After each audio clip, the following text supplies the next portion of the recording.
Hey guys, this is Austin. A lot of things have changed around here. My facial hair has changed, the vines have changed, but what will never change is our ideas of making really dumb things slightly less dumb. So this is a 2018 6-core Mac Mini. Now that part is actually pretty solid, but the rest of the components leave a little bit to be desired. Thankfully though, this is one of the only Mac computers you can buy today that's actually somewhat upgradable. That is where this comes in. So with the Mac Mini, thankfully you still do have SODIMMs, but the only issue is that when you go order it straight from Apple, as always it's very expensive. But if we do it ourselves, it's only gonna cost about $200. The only downside is they have to open this up, and I don't think it's as easy as some previous Mac Minis. So I've never done this before. I know previously you would just rotate this little guy. Oh, that's already not. I literally have no idea what I'm doing, but I know the old Mac Minis, this would just rotate. Oh, you just lift it.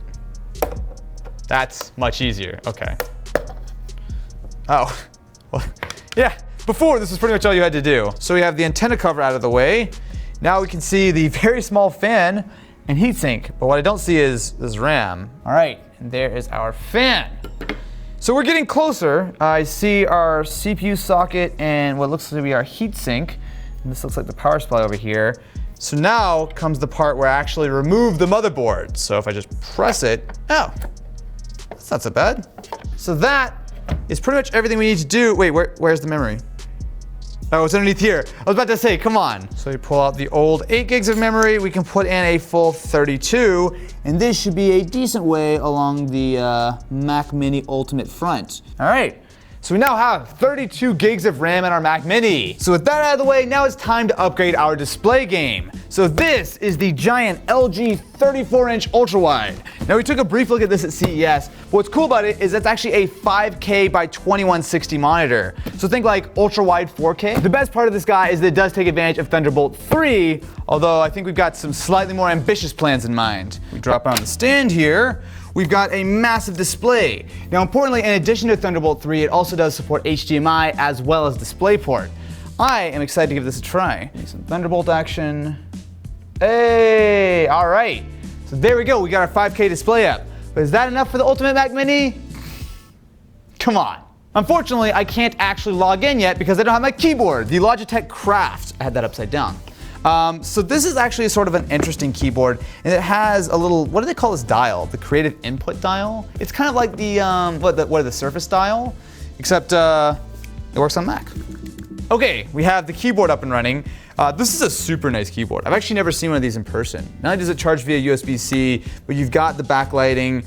I'm curious what the hell the dial, oh, it just works as a volume by default. But we need a mouse, which is where this comes in. So this is the BenQ Zowie EC1A. So now that we're into Mac OS, if I pull up about this Mac, we can see that we have our 32 gigs showing up. We can see that it is the Core i7 version, but the next issue is storage, because this only has what, 512 gigs? Something like that?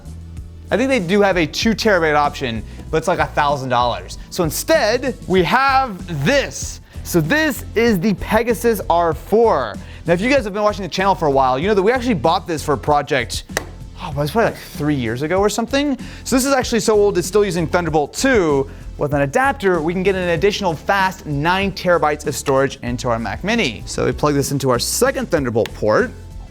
It should light up.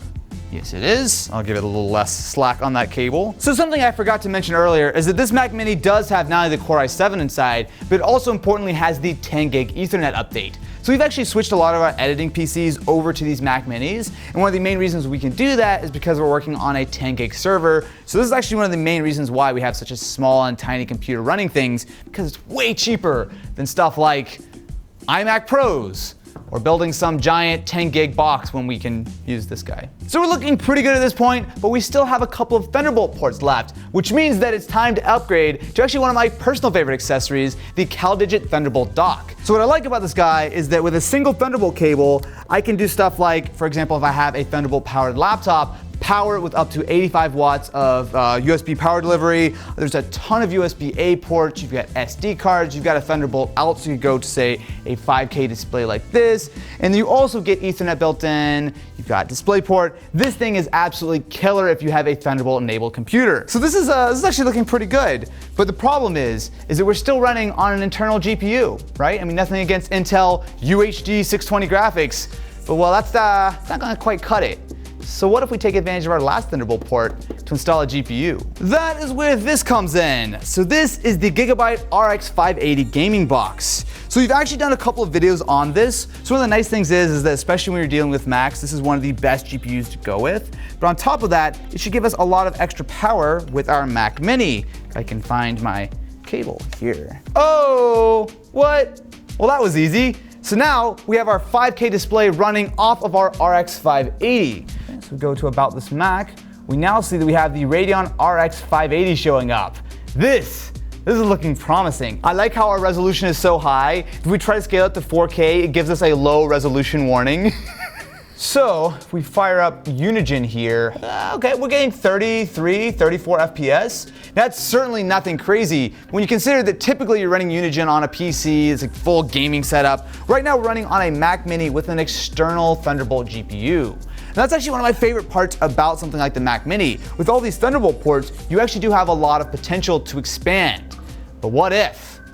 What if, my friends, we took expansion to a whole new level? Our friends at Gigabyte are fans of the Ultimate series. Okay. And they thought it'd be really cool if we plugged in 4 of these external GPUs. So if you look at the back of these gaming boxes, they do have 3 USB-C or USB-A ports as well as 1 quick charge. But okay, let's cut this in for a second and see if we can even get them to spin. Because we've got one 580, it works fine, it's pegged. So let's see if we plug in a couple more if it actually is able to see that or not. Oh, GPU spinning, spinning, spinning. All the lights are on. That is a massively good sign. Okay, yes, they're all flashing green. Now if we get our monitor up, oh, well that's interesting, oh. But okay, well we're just gonna ignore that. Yes, okay, monitor, leave me alone. I mean, they're all spinning. What shows up when, hey, look at that. 4 RX 580s right out of the box. Perfect, yes. Dude. Nothing really takes advantage of 4 GPUs, even though they all come up. Although, we found one program that did. Okay, so it sees our Core i7 8700. It sees the 630 inside, but we also see RX 581, RX 582, number 3, as well as number 4. So this is a bad idea. I'll just be real with you right now. This is a bad idea because the thing is, yes, you do have all these Thunderbolt ports, but they're all sharing bandwidth. So inside the Mac Mini, I believe there's 2 Thunderbolt controllers, right? Yeah, it's 1 and 3, 2 and 4. Yes. So in no scenario is all 4 of these getting the proper amount of bandwidth. I will say while this benchmark is running, the GPUs are getting a little toasty, I'd say. The Mac Mini itself is also very warm. Yeah. So maybe don't do this. This is a little dangerous. Oh, what? No. What we got here? That's for laptops, dude. Good old laptop charger. Chiller. Yes. Laptop chiller. Chiller. What'd I say? Charger. Charger. Yeah.